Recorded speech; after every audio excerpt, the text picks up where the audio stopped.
Thanks, you guys. You were awesome. That was a beautiful song. Thank you.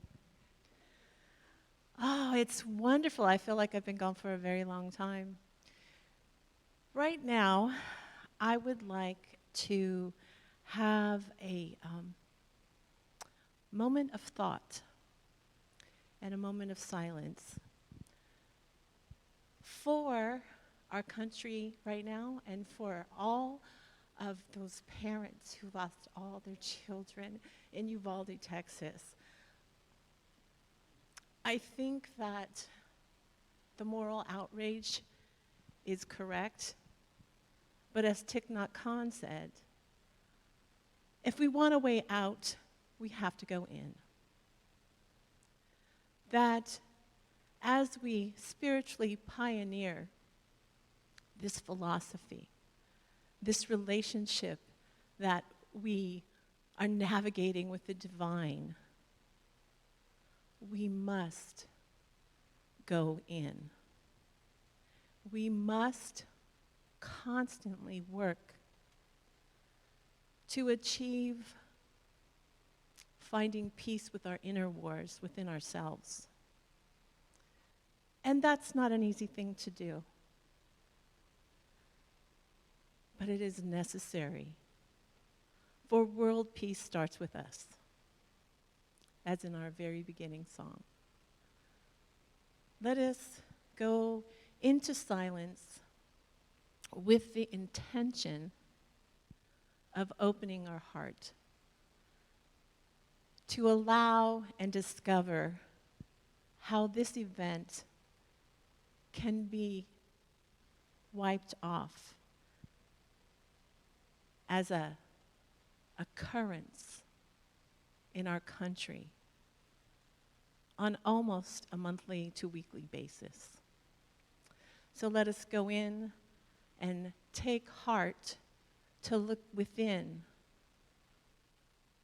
and find peace within our own personal wars.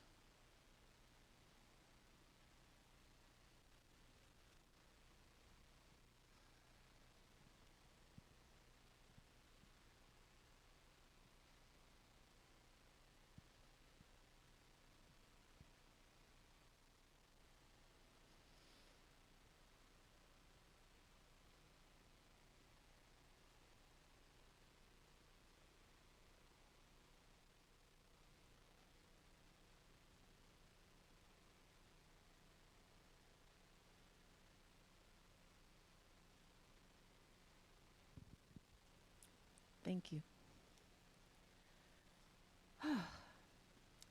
The quote that Science of Mind gave for us today was by Anais Nin. We don't see the world as it is, we see the world as we are. And I invite you, as a spiritual warrior today, to commit to something that is a spiritual practice that you can embrace. Because I'm going to say this almost every time I come up here, and you'll say, she has said that a lot. It is not our philosophy that is always all that in a bag of chips, although I love it and I prefer it, and that's why I'm here and have committed my time to learn and grow. But every belief system, every religious dogma is trying to point us, but it gets convoluted in the message. Because spiritual practice is the only thing that can override our ego. And our egos are so wonderful, but they're very difficult to deal with, wouldn't you agree? Oh my, And with spiritual practice, we go and discover places within that answer that call, that answer that necessity to expand and find and move and love. And so, I want to tell you a story. I've been gone, feels like forever, but the first place I went to was a destination wedding I was officiating. in Stinson Beach, a 3-day wedding, which was fascinating. And the most fascinating part after all the magical places that were on this property was the very last day. My foster daughter and I got to spend the night in the big house. There's several houses, you know. One particular house can house like 37 people, so can you imagine, right? Finding the place was really difficult. It's very hidden off of Highway 1 going to Stinson Beach. But I walked, the last day, everybody was going home. It was a Sunday night around 9 o'clock, and I had wonderful discussions with these wonderful people that had come from all over the country and all over the world. Okinawa, Japan, many different places, London. When everybody went to bed, I was in the main house. And I hadn't been there in that particular room. It was a library. And it was fascinating, you guys. It was so fascinating. It had these huge leather chairs, and it looked like something from the 1940s. And I can't tell you, there was velvet cushions, and the patterns were that of the 40s, and this incredible old library, and a chess set, and a great baby grand piano. It was just really awesome. And I was like getting the vibe. And I wanted to go and do this little experiment where I walk and look into someone's library and pick a book out and open it up and see what it has to say. So I did that, and the first one was like, eh. Eh. The second one, I'm like, this is going to be it, right? This is it. Open up, oh, no, it's not speaking to me. So the third one, I go, this has got to be it, you know, and it was.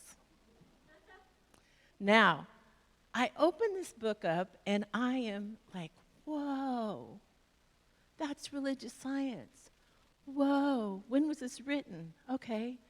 Some of it's from the 1840s, some of it's from the 1940s. It was published in 1941 from the Harvard Press. And it was on French literature. Well, I don't know anything about French literature. I can't even pronounce French words very well, you know, so I was like, But what was fascinating is there was a little bit of history in that house. And the only history I knew was that Oppenheimer, who created the nuclear bomb, that was one of his places that he went for refuge. The United Nations would come to discuss how to heal nuclear energy from the planet, meaning getting rid of it after one has created it. And so I was like in this presence, and I had this spiritual experience when I was reading the book. It was like I felt something like, it wasn't eerie, but it was definitely in the spiritual realm. And I was just so fascinated, so I started taking pictures of the quotes with my phone out of the book, because I had to return the book, right? And then I went online and I found the book, and I ordered it, and I got it home. And I have it here today. And I would like to read something from it because it's really fascinating. And again, I do not speak French well. The author is Lemaitre, From Cubanism to Surrealism in French Literature. Well, that doesn't sound like that's us, right? But it talks about the revolution of a system that is no longer working. Does that sound familiar? It talks about linear thinking being the stagnation of the consciousness of the world. And it talks about the revolutionary aspects of metaphysics. And it talks about it in art and literature and poetry. For that, it was the way that you could get away from the dogma of religion at the time. People were searching just like us in the 1840s, and I'm sure way before, in Plato and Greek mythology, and et cetera, to navigate a way to find a relationship with the soul, or the I am. And they did it through Picasso was a person that came during that time because he would not color in the lines. He decided not to paint things to paint this leaf just to look like a leaf. He saw infinite possibilities on how to paint a leaf and decided that coloring in the lines was not for him. and that there were so many ways to express oneself. And again, in poetry, to express ideologies and ideas that were on the cutting edge, that weren't the mainstream. Because what was happening is people started to suffer from a system that was so linear, it did not give room to grow. And I want us to think about our systems that we have taken on with no question. With all the infinite possibilities in the world, we're not stuck with these systems. The courage to go against them, however, is difficult. But what if we take the approach of not going against, but of holding what our spiritual premise is of transformation? How can we transform those systems? And those systems come from how we behave and think within ourselves first. So I am going to read something.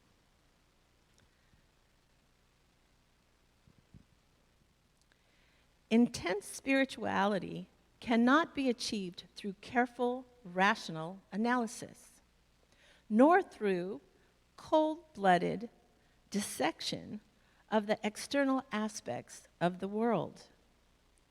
It can only be realized in a state of lyrical enthusiasm.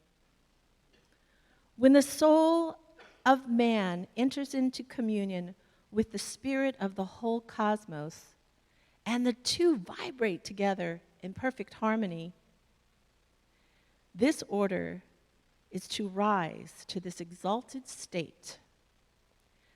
And man has to leave behind his discursive intelligence, which distinguishes and isolates him from the rest of the creation. For me, that's really powerful, because our mind, our critical thinking, that serves us wonderfully, doesn't it? It does. But also comes with it our great ego. And I want to read this because I read it and I said, whew, whew.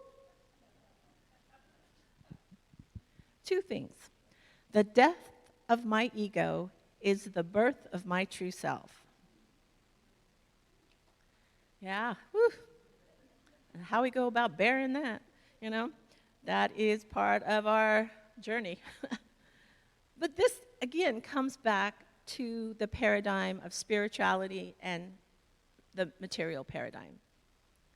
The greatest enemy of knowledge is not ignorance, but the illusion that you have knowledge.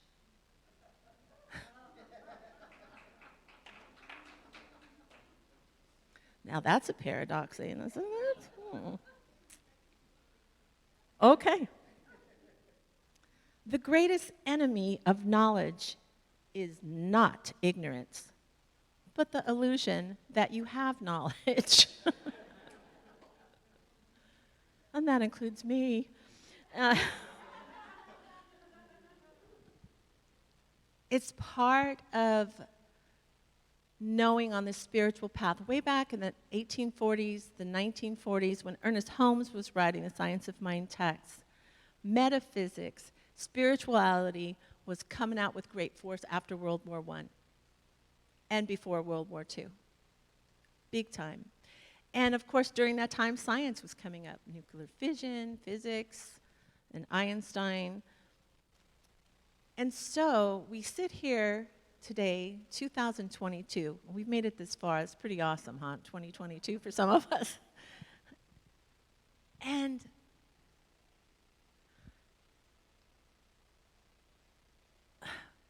the I that we're looking for, that relationship that we are so yearning for, the calling that keeps either kicking our butt or gently whispering in our ear. And sometimes it's a little bit of both for me. This month seemed more like kicking my butt, but there are times when it feels like it's gently whispering in my ear. That the I that we are looking for, the I am, the I, the relationship of going inward.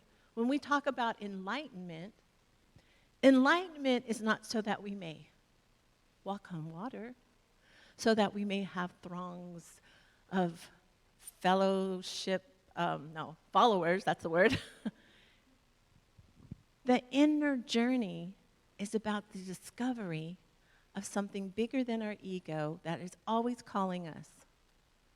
And I believe the only true moral compass that we have is not of the intellect. Because everyone has their own worldview. Each and every 7.5 point whatever billion people on the planet all have their own opinions of something. Imagine that. And so, how do we get along? How do we find compassion? And it was pointed out to me that the only moral compass we need is the heart. The only moral compass we need is our heart. Now, at first I said, ooh, that's very vulnerable, and I don't know, I've made some bad choices around my heart, decisions, but I don't really know if they were truly, purely of my heart. Sometimes it was of desire, sometimes it was of desire, sometimes it was because that's what I wanted. I don't, because I wanted what I wanted, or I, wanted it to manipulate it to work out the way I wanted it to, or it didn't work out the way I wanted it to. So then I stomped my feet, and it still didn't change. It worked when I was 2. I don't know why it's not working now.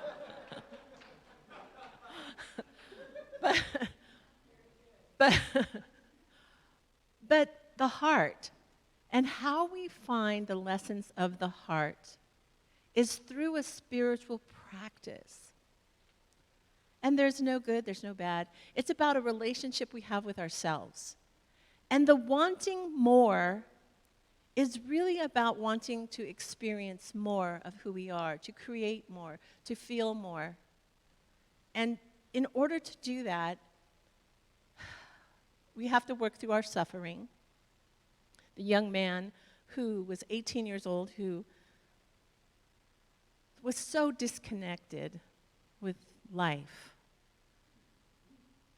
that the sense of separation was so unbearable that he attacked, thinking that that was his way out. His anger, his disappointment, his lack of whatever his desires were. We teach people dogma. We teach people systems. We don't teach people how to live. We don't teach people how to connect with their hearts. We talk about it being vulnerable. We're caught in the illusion of looking good, of having more, of, having more than the guy next door, the woman next door. And all the time, the emptiness of it comes forward. The unhappiness comes forward because it doesn't satisfy. And I remember my friend who had just watched Eckhart Tolle, who sang that song, I can't get no satisfaction. Remember I shared that before. It's like grasping and grasping. But to go within takes a spiritual warrior. Because we have to face our ego. We have to face the demons that we have created through our thinking. It's one thing to be conscious of our thoughts and to, say our affirmations and do our prayers. Those are very good spiritual practices. But as John Ashroff says, our subconscious is an 800-pound gorilla. Our subconscious isn't our monkey mind that jumps from this or that, this desire, this want, this achievement, that achievement. Our subconscious, which is part of the systems that we have been born into, is an 800-pound gorilla. And if we do not know how to train that gorilla, it'll drag us around a lot of places we don't want to go.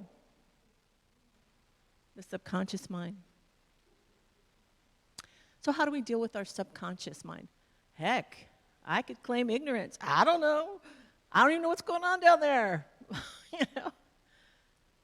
But the truth is, intuitively, instinctively, we know. We know. But it is usually so quiet. It's that whisper. That gorilla's got me by the neck a lot of times, you know? And it takes effort. It takes effort to be a spiritual warrior. It takes effort to change your thinking, to change your life. And it's even bigger than changing your thinking to change your life. It's changing your behavior. That's hard. But it's so worth it. And you don't have to spend 25 years in a monastery to change your life. And I've said this again, but changing one's life, if one is aware, and I am not always aware, is in this moment. This moment. This is the only moment that exists. In this moment, I can say, stop, Tamara, and think. Is what you're about to say coming from your heart, your head, or your ego? Because, you know, being a teacher of special ed, I have to tell everybody what to do all the time and how to do it, and have to say it 3 times to make sure they heard me say it so they could follow what I know. We need to remember that we're not here to change anyone's mind. We're not here to make everybody else on the planet believe the way we do, which is disappointing in my ego. I feel like they're missing out. I got the answer over here. I got the knowledge. Oh, that's an illusion. Dang. Okay, well. Anyway, I really believe that it's not about converting anybody to anything. Because if we truly believe in infinite possibilities, then we should be reaching for the stars, not the systems that have been in place that are kind of messed up. You know, Thich Nhat Hanh got kicked out of Vietnam because he would not take sides between the communist and the democracy side of Vietnam. He got kicked out. Both sides got mad at him. And Brene Brown talks about that. You know where polarization comes from? Here's the line. You're either for me or you're against me. And I've talked about this. There's no other issue. You're on that line, you're on this line. That's it. There's no more choices. Do you think that's true? So why do we play the game so hard? Why do we play the game of them and us? Well, some people say it's our brain. We have a part of our brain that wants to be right. Anyone here want to be right? As one of my teachers, Terry Whitaker, said, you want to be right or happy? And my question was both. My answer was both. I want to be right and happy. Why do I have to choose? There you go again, making me choose, right? But that choice is different. Being right has a lot to do with ego. If we really led with the heart, we would find that whether you're Democrat or Republican, it's about your heart. It's about your values. When it comes to gun control, it's not either or. It's about finding a solution for all. It's not either or. We have other countries like Switzerland, has the only country that has more guns per capita than we do, per person. They don't have any mass shootings. Why? We have other things going on here. We have huge mental health issues that we haven't addressed. And what is that? You know, like the father of the young man the grandfather of the young man who shot all those children and two teachers. He said he didn't know his grandson. He went to work, he came home. He ate and went to bed, watched some TV. We are disconnected. We are in suffering when we have a sense of separation, because we can never be separated from our source. It's who we are, right? We can never be separated. But we sure can have a sense of separation, and we sure can feel disconnected, can't we? But if we take that on a bigger scale, even our health, even health issues, even habits that don't serve us, they're all about trying to get back to the connection of who we really are. All of them. Everything. Thich Nhat Hanh we talk about the earth as the environment. He said that's dualistic thinking. That's dualistic thinking. If we really went within to the I am, we would start to really experience what we talk about here all the time, is oneness, right? We talk about oneness all the time. But our ego and our intellect don't like that. What you talking about? I'm me, you're over there, I'm here. Hello, material paradigm. Everything about it. So he goes, when you really go within, the first line that evaporates through meditation or a spiritual practice is the you and I. Then you experience this intense oneness, and many people may have had a moment of spiritual awakening when you felt one with everything. Has anyone ever experienced that? It's sometimes common to experience that. It's a beautiful feeling. It doesn't last but a few seconds or minutes. You're like, dang, where'd that go? But he said, if we really look at nature, if we really sit with nature, so you don't know if you don't read, if you're not an intellectual, and you don't need to read a lot of books, you can sit in the grass. And if you really contemplate and go within, you can find the cosmos in a blade of grass. He said, once that illusion of separation is dissolved in your meditation, in your spiritual practice, the next illusion is time and space.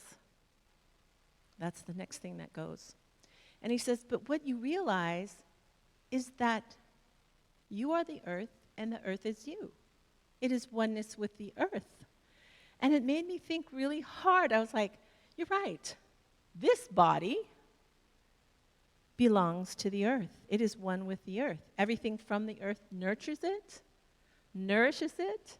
The air I breathe, everything, and it goes right back. So I am the earth. We are destroying, we know it's a metaphor, but we are destroying ourselves because we don't have a recognition of connectiveness, of being connected to nature, of being connected as the earth as us. So all of it is about this sense of disconnection. So how do we get around that? I have to look at my notes. So, are you willing as a spiritual warrior to endure, and Elijah talks a lot about this, to endure discomfort for self-discovery to be healed and whole? Are you willing? Because it is uncomfortable. I got, like I said, I was in this house having this spiritual experience. And I knew Oppenheimer had lived there, but last night I was looking up about the house, found out that Al Capone had stayed there quite a bit. And John Steinbeck, actually one of the people who were staying there found a letter from John Steinbeck that in one of the books. Unfortunately, I didn't go through enough books. I didn't find a letter from John Steinbeck. But, and Jerry Garcia. So there's an eclectic group of people who stayed in this house. Had a lot of magical energy. But I'm asking you, Are you willing to endure discomfort? Because looking at yourself is not always pretty. I know this last couple weeks, I haven't been very pretty in some of my interactions. I've been irritated, frustrated, want it my way. I like that song. And I did it my way. Nope, that doesn't work. But anyway, the one thing is if we're willing to feel discomfort and practice a spiritual practice, we can change the world by changing the world within us. And collectively, we really do change the world. We really do. And because there's infinite possibilities, it will come to us. And I want to leave with this. There are 3 things I want to talk about. These are the 3 R's, and then I'm going to give you the 3 A's. I'm not going in alphabetical order. And then I got to get off here. The 3 R's. Think about recognizing the patterns and emotions and behaviors that you automatically do and take responsibility for them. Ow. Ow! Self-reflection is the only way for spiritual growth.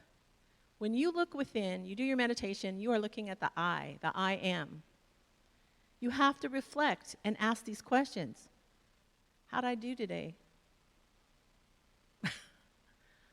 How could I have done it differently? What change is needed? Self-reflection is the way we grow. Without self-reflection, we can't grow. We just stay the same because my ego wants, I'm okay, you're okay, just leave me alone. Do what I want. So recognition of your patterns and your behaviors, reflect on what do I need to change, and reframe it. If something doesn't work for you, reframe it. And we can reframe it in the moment. Instead of thinking that someone is attacking you or being mean to you, remember it's not about them, it's about you. And be able to reframe it so you can live with it in a peaceful way. Because how we respond to life reflects your consciousness at the time. So if you act crappy, that's a reflection of where you are in your consciousness. That is what you're putting forth, out, thinking, and feeling. And the one thing I want to leave with that I stopped doing was to do 3 A's. One was to wake up in the morning and give myself 5 gratitudes, what I'm grateful for. The powerful one for me was to forgive myself daily for not living up to my own expectations. And then have an intention to be the spiritual warrior that I want in this moment. So that's what I invite you to do, is to recognize in each moment, am I being the person I want to become as my spiritual warrior?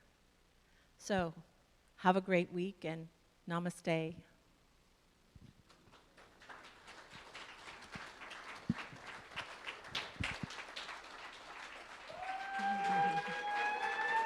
Oh.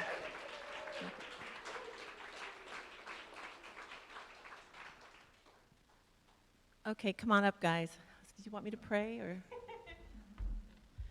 And so it is, amen.